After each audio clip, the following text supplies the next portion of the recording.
The Halloween Skeleton in the Closet. Dedicated to Mila, who supports Story Nori on Patreon. Hello, this is Jana.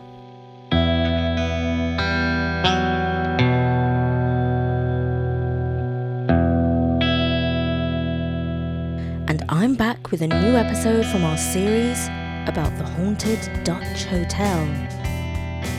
We began this series a year ago in the run-up to Halloween. If you've been following, you will know that the Jones family managed the Dutch hotel. There are all sorts of strange apparitions that might be ghosts, or might be time travellers. One member of the family is steadfastly sceptical about all things supernatural. And that is the mother, Angeleki. In this episode, we find out why. The Halloween Skeleton in the Closet.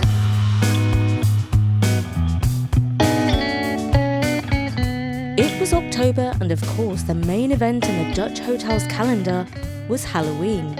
The staff were planning a fancy dress ball, with or without any real ghosts. But in the personal life of the Jones family, who managed the hotel, the biggest event on the horizon was the arrival of Angeleki's mother from Cyprus. She was planning a 2-week stay. Just in time for Halloween, Alan remarked dryly, and as soon as he had muttered the words, he was relieved that his wife had not heard them. The truth was, Alan didn't mind his mother-in-law too much. It was just that she could be a little bit domineering. On her previous visit, Alan had been growing a beard. Eleni, that was her name, chided him every day, saying, "What, are you becoming a priest?" Fortunately, Alan could smile about Eleni and her eccentric views. But what he found harder to bear was when Angeleki and her mother started quarrelling. Sometimes the shouting got so loud that he had to go out to the pub for some peace and quiet. That was in the old days when they were in the small mews house. Now they had moved into the Dutch hotel, he could find a quiet corner of the property because it had 66 rooms.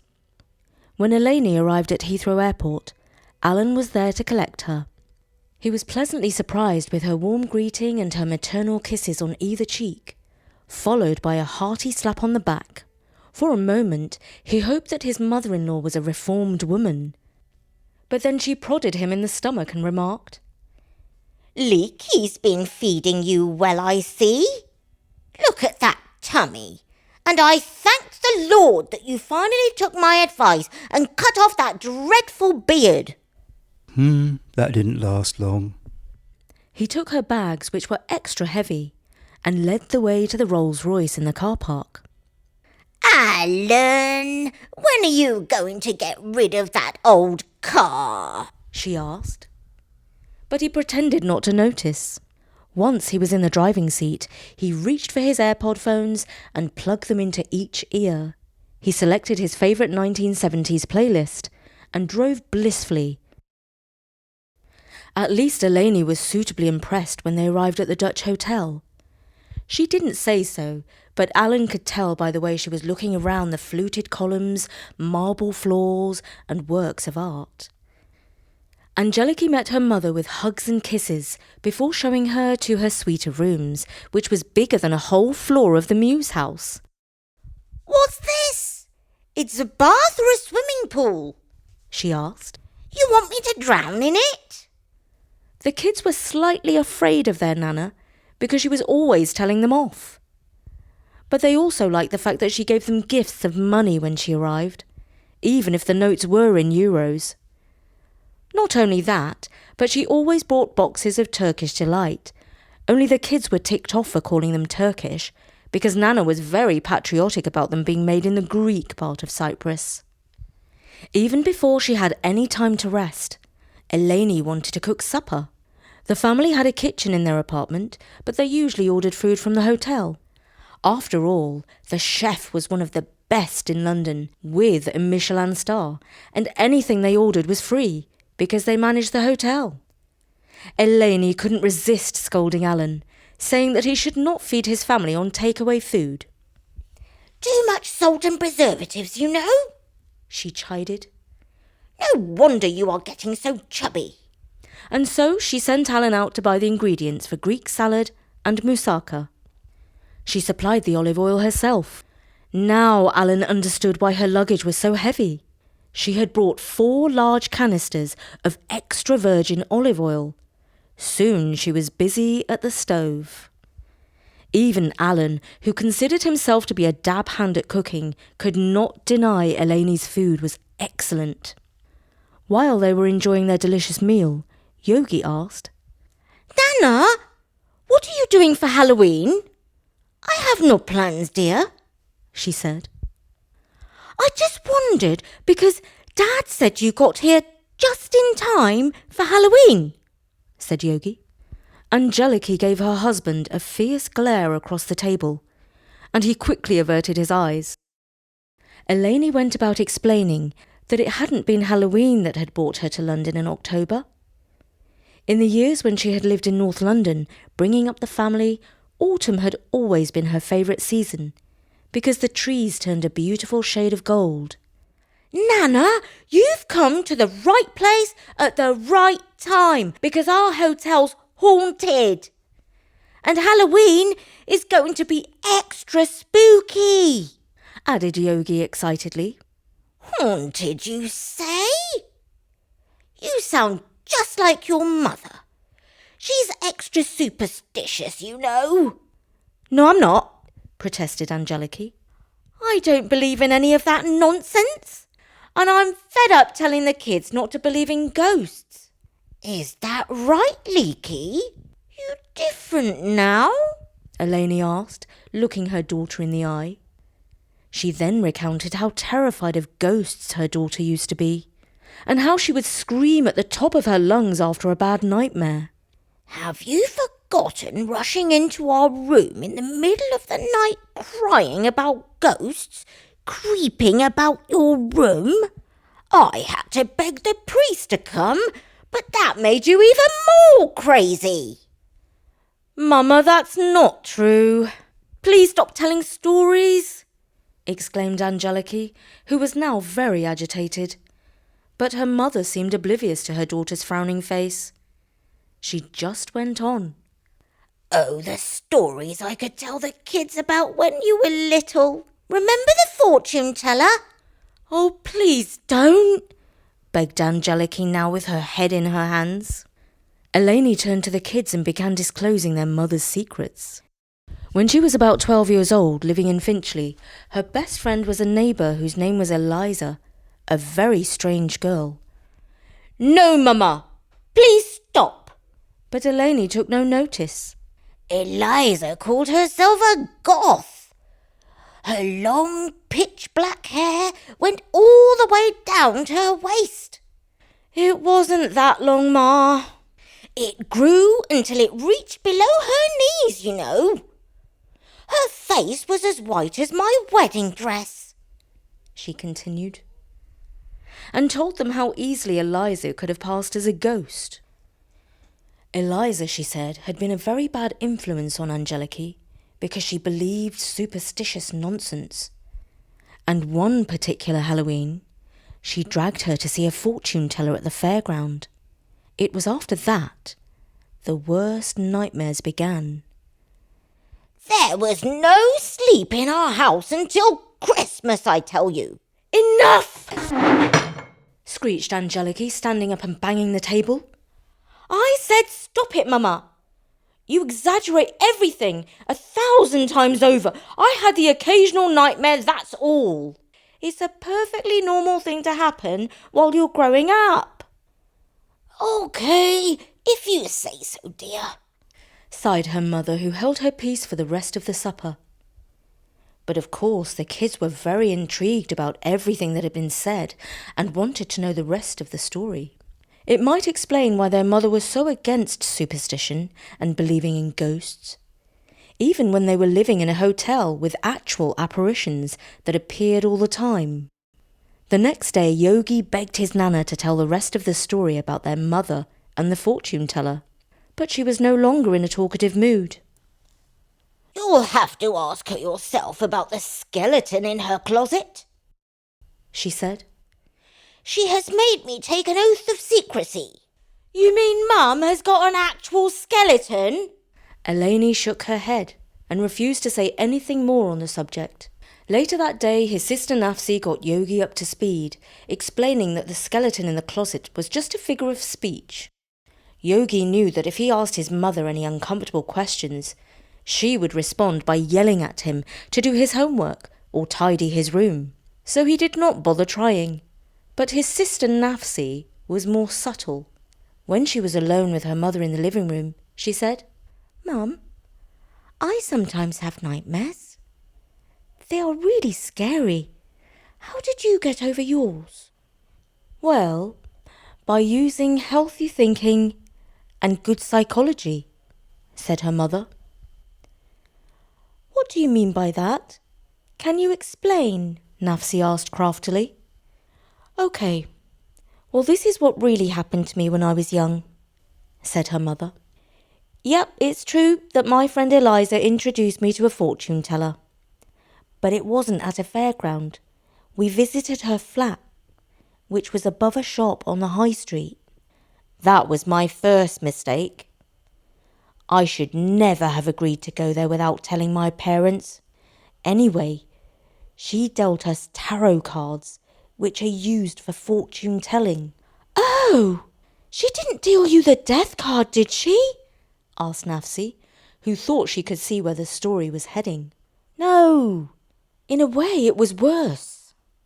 She pulled out a card called the Fork in the Road. She said it meant that my life could go in one of two directions, and it was all up to me.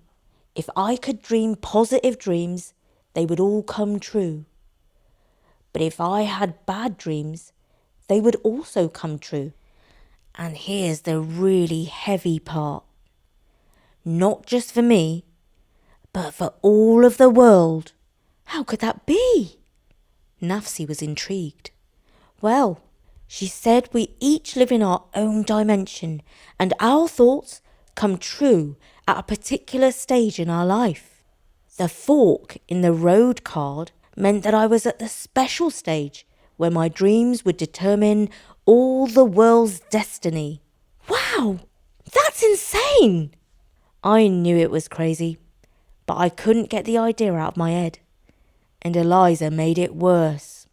On the way home, she told me that I must have positive dreams, or else I, and I alone, would be responsible for everything bad that happened in the world. I was only 12. It was too much for me. I couldn't control my dreams, and I started to see every plague, pestilence, and war that anyone could imagine. Eventually, it ended with psychopathic aliens invading the world. I couldn't sleep for weeks on end. I was exhausted and miserable and falling behind at school." "So how did you cure yourself?" asked Nafsi. "Well, fortunately, there was this teacher at school who was interested in hypnosis and psychology. He noticed that I was in a bad way. So we used to have talks about all that I was going through. He gave me some of the best advice I've ever had. He told me to think of something positive and write it out 15 times a day.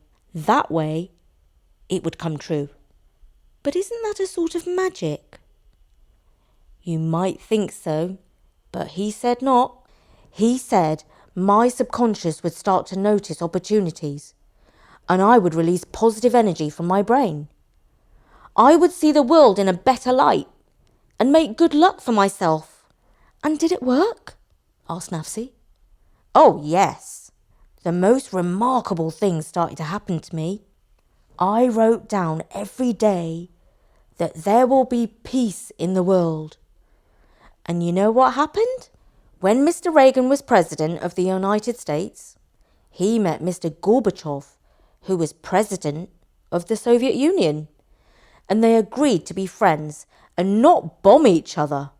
"But that can't have been you, Mum," laughed Nafsi. "Probably not. But at least it felt good, and I slept better. So next I tried writing. I will get A's in all my exams 15 times a day. Of course, I started working harder on my homework and I was less tired. So it wasn't all just some supernatural force. But when my results came through, every result was A. That's incredible, smiled Nafsi. I'm going to try it too. You mustn't do it instead of working hard for your goals, added her mum. You have to put the effort in too, but it will help you achieve the impossible. I'm not superstitious, but I do believe that you can change your own luck and your own world. You have to program your brain to do it. That's all. That's fantastic, Mum, said Nafsi.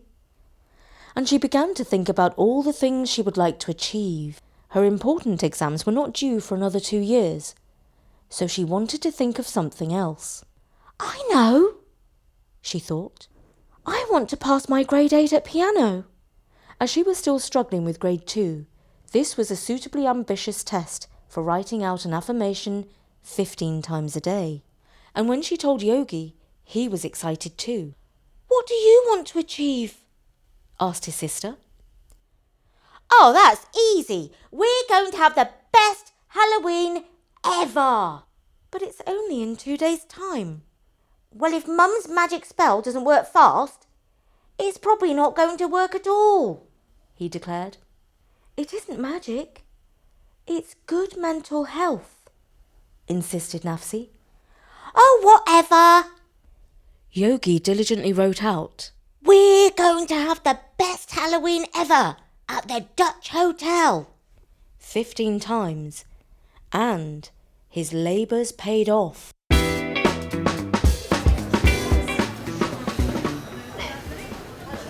On the night of the party, Dad allowed the kids to stay up until after midnight, so that they could see him play the saxophone with a jazz band that he had hired.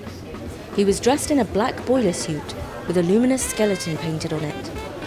The guests were all in good spirits, dressed up as ghouls, vampires and characters from their favourite horror movies.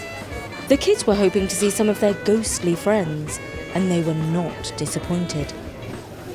Mr. Lucas and Mr. Levi, the Dutch twins who had founded the hotel 200 years ago, were there, and they brought their employees, Maria and Mr. Cooper, to the 21st century for the party.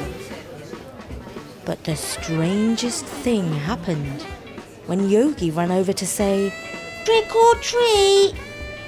They just vanished. And so when the ghosts appeared again 10 minutes later, the kids resisted the temptation to approach them. But there was another ghost who caused even more of a stir. His name was Mackenzie, an old butler from years gone by, who looked about 100 years old. He kept appearing in a chair next to Eleni and disappearing again a few minutes later. Eleni, who was dressed as the Wicked Witch of the West, grew more and more impatient with him and said, You don't fool me with your trick or treating! The fourth time he appeared, he leant over to say something in her ear. That was the final straw, so she stood up and gave him a good beating with her handbag. This caused the kids a great deal of laughter, especially as Mackenzie's costume split in half, revealing the old butler in his underpants. Both the kids saw what really happened, but the other guests could only see an old witch thrashing a chair with her handbag and shouting, You should know better at your age! All in all, the Halloween party was enjoyed by everyone. The faithful chef put on a magnificent feast of ghoulish but delicious food, fit only for the best event in London, and Alan's solo was a success. And although the family missed Eleni when she flew back to Cyprus in November, they were also quite relieved.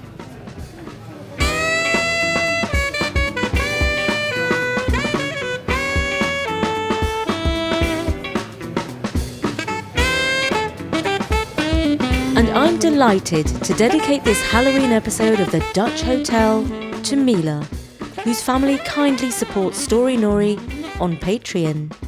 Her mother, Anna, writes, "Thank you so much for recording these amazing stories. Our daughter Mila is obsessed with them and has been listening to them on repeat. Her favourites are definitely The Wicked Uncle's School Days and The Ungolden Fish. She also loves The Dutch Hotel. Thank you so much, Mila, for supporting us on Patreon. And to all our listeners, have the best Halloween ever."